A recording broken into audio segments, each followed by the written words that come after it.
Thank you to Blackology Coffee Company for sponsoring this video. Take 10% off your next order at Blackology Coffee Company by using the link in the description, www.blackologycoffeecompany.com/Angela.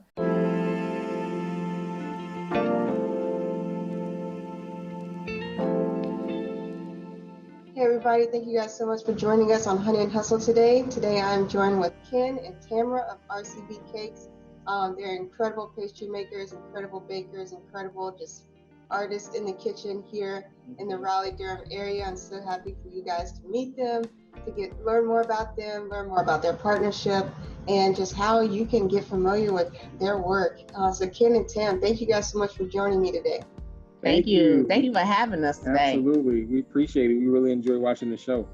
Yeah, awesome. So you guys have been working together as husband and wife for some time now. But can you tell me just a little bit more about how this partnership came to be and what you guys have been up to during the pandemic? So how it came to be, we got married in 2012, a little afterwards. We got married in Detroit. And so Ken already was baking, and he said we should do a dessert company together. And I told him, I don't want to work with you. And he is, because we're newlyweds. And so I wasn't sure if I would want to work with, my husband, because we're still learning marriage and each other, even though you, of course you dated, but, you're still newlyweds. But I gave it a shot. And so he risked me to North Carolina a year after. I think it's all set up, right? And so we've been doing it since November 26, 2013. So 7 years now, 7 is that complete circle. With the pandemic, 2020 was at the beginning of the year, we had everything lined up. Like we had this event. We was ready. We had a couple of weddings. We were just ready, Freddy. And then everything just got canceled. So Ken had decided, he was like, how can we give, to our medical heroes? And I was like, so we sometimes donate to the blood center. And we was driving home. I'm gonna let him finish that part. Well, we were driving home from the Blood Connection in Raleigh, and I'm very thankful for places like the Blood Connection because I had some major surgeries in the past, and I needed some pieces and everything like that to keep my health together. So we always try to give to the Blood Connection, things like that. And we were just talking about the pandemic, and we were talking about the health workers and things like that. And I was just like, man, God over COVID. And I was like, hold on. I was like, we can put that on a shirt and sell it and use some of the proceeds, to help medical workers out that's fighting for COVID. And we did. And we got it on the shirt, we got it designed up, and we got it out. It hit the news a couple times. Then people started calling, and we thought they were calling for the shirts, and they started placing cake orders. But they start placing cake orders, and then the shirt orders started coming in and things like that. And we were on the news again to present a check to for the foundation, the UNC Foundation, and we're still selling the shirts, and now we're going to have them in some stores, trying to get them in some stores as well. So during the pandemic, we just turned and just started giving and helping other small businesses, and we use our name to push things for other folks. Nice. The other part of the question, so we had to change our format because we couldn't do events. So what we started doing was curbside pickup. We would do a weekend menu, like we would just sell cake slices, and then even when the holidays come, people still wanted to eat. And so we were able to get some orders. Of course, it wasn't like how if the events happened, but with that turnaround or just being creative during this time, we were able to still sell some stuff. And then we were also part of the Black Farmers Market. That was huge in June. It came out June 14th, I think was the first one in Durham. And that really just helped us a lot. Yeah, Black Farmers Market has been doing a lot for sure to bridge the gap between Black-owned makers, Black creators, Black farmers, and also just the community. Some people would never know that these people existed if they didn't have this platform virtually and in person, socially distant. So it's awesome that you guys got to link up with them, and just in how you change your whole format, just cakes have nothing to do with t-shirts, but they have everything to do with you having a spirit of giving. and how can I serve the community first? And that's what people saw and gravitated to. And so I think that's really unique about your message. So as a married couple, like, again, these are not decisions one of you made. You guys made these decisions together. So when you were talking about how you didn't want to work with him, Tam, because you're newlyweds, like, how did you guys form a partnership that works now today? That's this well-oiled machine that we see here now. I'm gonna be honest, a lot of prayer. You know, prayer is powerful. Prayer changes things, but also communication. Yeah. I think too, Ken has come to realize that I'm in the kitchen a little different than how he works. When Ken be in the kitchen, Angela, you think it's a little concert going on. He got the lights all low, some music playing, and you know, I got my Kim going, or I got my Boney James, my Maxwell, you know, I got my sounds going. I can be in the kitchen baking with all the lights off, and I can have some candles going, and I'm just in total meditation mode, and I'm just rolling. Or you come in some days and I got my techno music just blasting, you know, and I'm watching a boxing match. So it just depends on, you know, how I feel. Or a documentary. Oh yeah, I gotta watch my documentaries, you know, how people used to be homeless and now they're multimillionaires, or listen to an audio book or something like that. Tamara's totally different. I think his is just too loud for me, or he wants to talk to me when I'm baking. If I'm trying to create a new recipe, it's like library sometimes, and he was like, "Dang, I can ask you a question." I was like, "Shh, I just need a moment, please." And then once I get past this step, then I'll come in. But he, you know, and I think it's just been good that he's just been receptive. Like, okay, this is her, this is me. So sometimes I'll be like, "I'm gonna let you start," and then I'll come in later. Cause I don't want to talk. I got to get into my cake zone. So we just have different ways. I think too, what's your vision? You know what I'm saying? We both want to be successful. We want Royal Cheesecake and Varieties to be a household name. You know, I used to tease and say, you know, I want one day to walk down the street, you know, like so, and you know, it actually happened. I think, was it last year or the year before? Yeah, and so we were at, you know, we like the food truck rodeos here in North Carolina, and somebody came to, "You make good cheesecake," and I was like, "Hi." Like, we've been on the news and social media in the last 5 years over 15 times. I keep telling them, I'm like, we're local celebrities, and she's like, no, we're not. But when I put that hat on, that Royal Cheesecake and Varieties hat, or I got the shirt on, they be like, "Hey, Cheesecake, hey, I saw you on the news." A guy at my job just came to me yesterday, was like, "I saw you on Channel 11. I was like, "They replayed it?" He's like, "Oh no, I was just watching the old clip." So I'm like, you know, we are local celebrities. I'm not trying to be like super famous, but this feels good. I can understand. So one thing that I'm hearing is communication. I'm hearing prayer, vision. For people who may be in a similar position. I think there's people that get into business even before they get married, and try to make that work, or just have similar financial goals or like connections where they'll get credit cards together, they'll invest in something together, and just kind of see where it goes even before they get married. So for people that now, I think, from what I've been hearing just from the community, from people that I know, so now that we're in a pandemic and maybe one spouse has been laid off, another one has maybe a small business, and maybe they're looking at financial stability differently.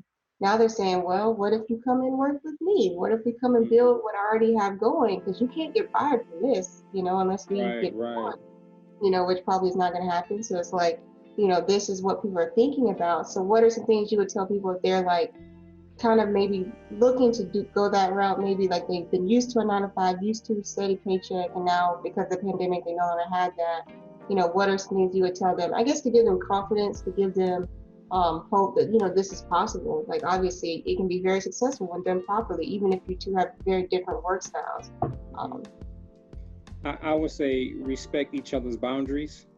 Like, you cannot get past communication. You have to have good communication, respect each other's boundaries, listen to each other's ideas. And when you're having issues with something, if you need time to step away for a second and then come back to it. And don't feel that you're by yourself. You know, always have somebody that you can go talk to that's mature and that's not going to just take your side. and that can say, hey, you were wrong on this part, or maybe you need to, you know, try something different. And it's, I would say, yeah, just say, you know, respect. Just you gotta have that respect there. Gotta have that prayer life there, and just make sure, like you said, just work on the vision. To work on the vision together, and know that it's not going to be easy. It's going to be ugly. We have a sticky note on our front door that said "Faith when it's ugly," because it's going to get ugly. And you know, if you run away from it, you're just going to keep going back to the circle of life, going back to the 9 to 5, and then you might get fired again. But if you can create something with your spouse, that's very special. So just keep that in mind. But, and that's the question as far as the financial part, you got to have a plan set. One thing, I think it was 2016? 26 is you know, the mind, but 2016, we actually, Ken went out, he stepped on a faith, he did the company 100%, and he came to me and he said, Tamara, join me with the company. And if it doesn't work out, you know, you can always go back to work. And I was like, you know, because and just a little backstory, Ken grew up with entrepreneurs in his life. He come, like, even in his neighborhood, his family, he know all about owning own business. Me, I grew up, you work 9 to 5, you do your 30, you out, you work like you want to eat, you clock in, clock out. So, and I just learned this. What was this, last month? Yeah. That she never grew up around an entrepreneur, and that just blew me away. Like, you never knew anybody with their own business? So that's we work the business and we got a paycheck. That's crazy. So imagine that we're two sides of the coin, right? So when he came to me and you know, I prayed on, and I was talking to one of my good friends. She said, Tam, you know, why not join your husband in his dream? And I was like, you know, I'm always there, but I told him, you know what, I'll do it. And we did it. And I tell you, once we did it, it just, with Faith When It's Ugly, it just became ugly. But we still kept going on. We had got a shop. We was getting orders in. We did media parties. You know, we were doing events. All this was going on. But then it's just, we even got into the state fair that year. And state fair, bless anyone who do it. It's a great job. But make sure you have a team. You have to have a team, because it was me and him. I tried to hire people didn't show up. Right. I mean, but it was a great opportunity. Don't get me wrong. I would do it again if we got it. But what ended up happening, and like I said, with that communication, that prayer, that vision, that plan, the numbers weren't coming in right. You know, we still have to eat. We got our place to live. It's just me and him down here. And so I said, you gotta go back to work. And he was like, yeah. I think that's what he did. But I was showing him the numbers. I said, what are we going to do? And I tell you, having that faith now, but we never gave up the company. So he went back to work, and we still was baking. And then I had an interview, and I was able to go back to work the next month.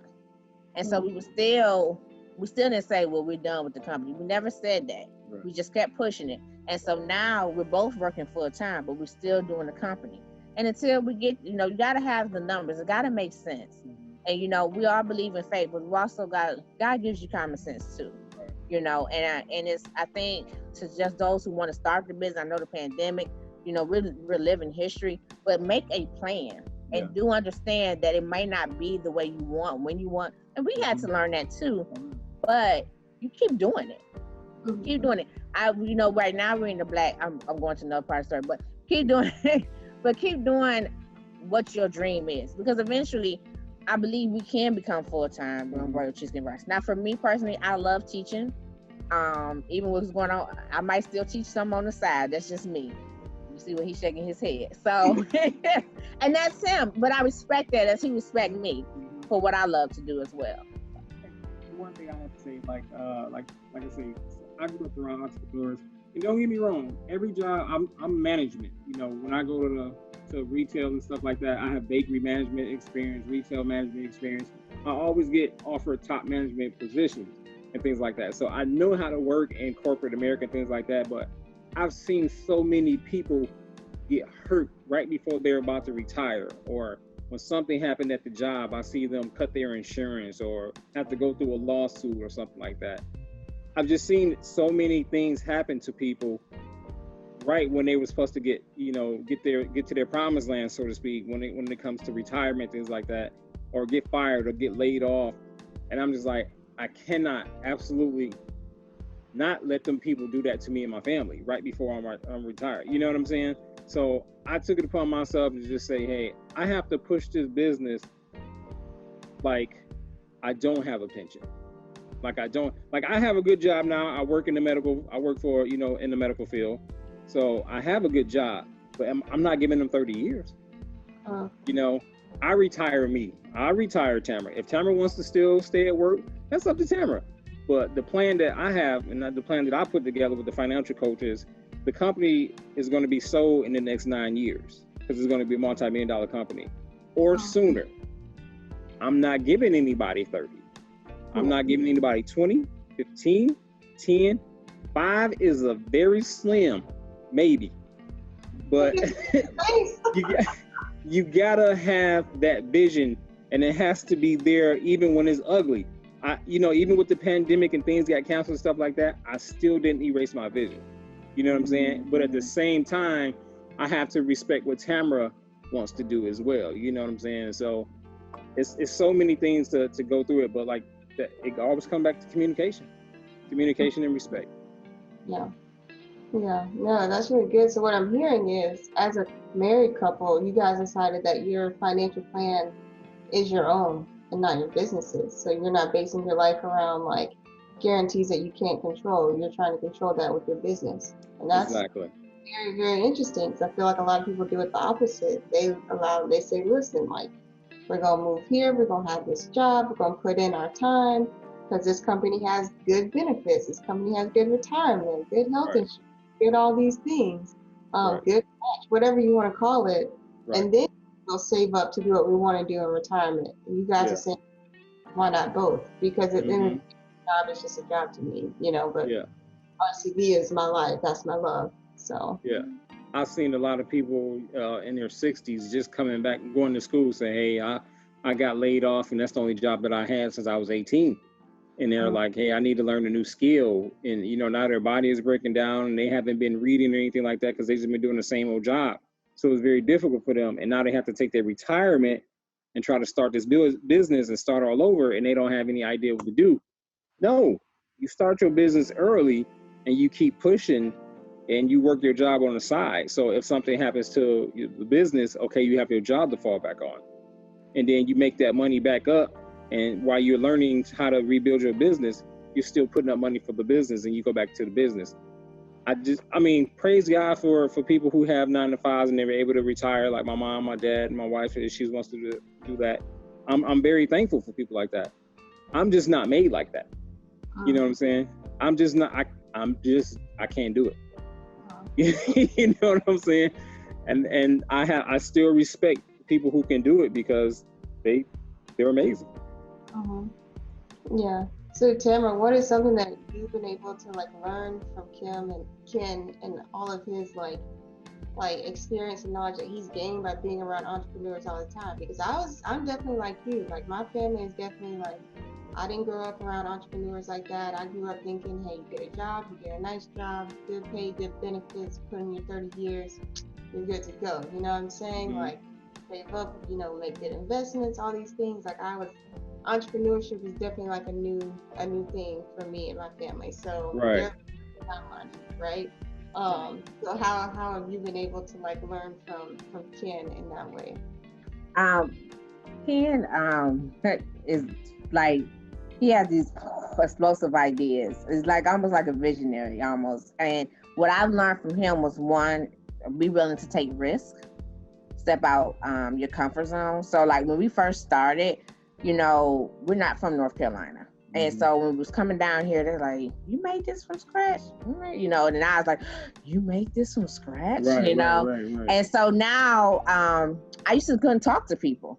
I used to could not. I was like, I can help. as my regular job, I'm all over the place. But when it's come to regular, and so he was like, "I get out there, you can do this." And I'm like, "Nah, you talk to him. You talk to him." Well, now I'll be quick to be in front of the camera, like I'm talking to you now, or we've been in live events, or we at events. I'm just boom, boom, boom. It's also what I can say I learned from him is just really trying something new. Like when we met, we're from Detroit, and he's like, when he told Kate the idea of moving to North Carolina, I was like, I had my grandma back then at the time. I didn't want to leave her. I said, he's like, Tam, we could always move back. That was the safety net. We could always move back. And after living down here, I don't want to move back. I do visit, but with him, it's take a risk. But he also said, but you always have a backup plan. You know what I'm saying? Yes, you're gonna have faith. Yes, you're gonna try it out, but you gotta have a backup plan because you don't know what life gonna spend. Who saw this pandemic coming? Maybe about 5 people did, but I wasn't one of the 5. I think someone's seen it. It's gonna be 15 years from now. It's gonna be some documentary out there. Somebody done plotted this, but that ain't what this show is about. But have a plan, and so that's what I could say. I learned from him. Just try it. Just try it. And I'm be honest with you, I never thought that we would be at this point, where we're Royal Cheesecake and Varieties, and we have our place in the store, and we're doing a podcast about the business, or people reaching out to us like, how did y'all do this? I never thought, because I grew up just baking with my grandma, or I sometimes bake with my mom, but to have my stuff sold and people like, or they reach out on Instagram like, I just had your cake and it's so good. So that's what I learned from him. Okay. I see Ken glowing over there, so I think. Right. Gave some extra credit points.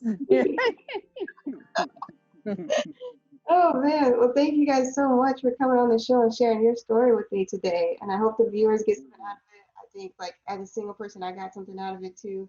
Because it's something to think about. It's something to think about when you're thinking about taking that next step with someone and building something together, building love together, building a life together.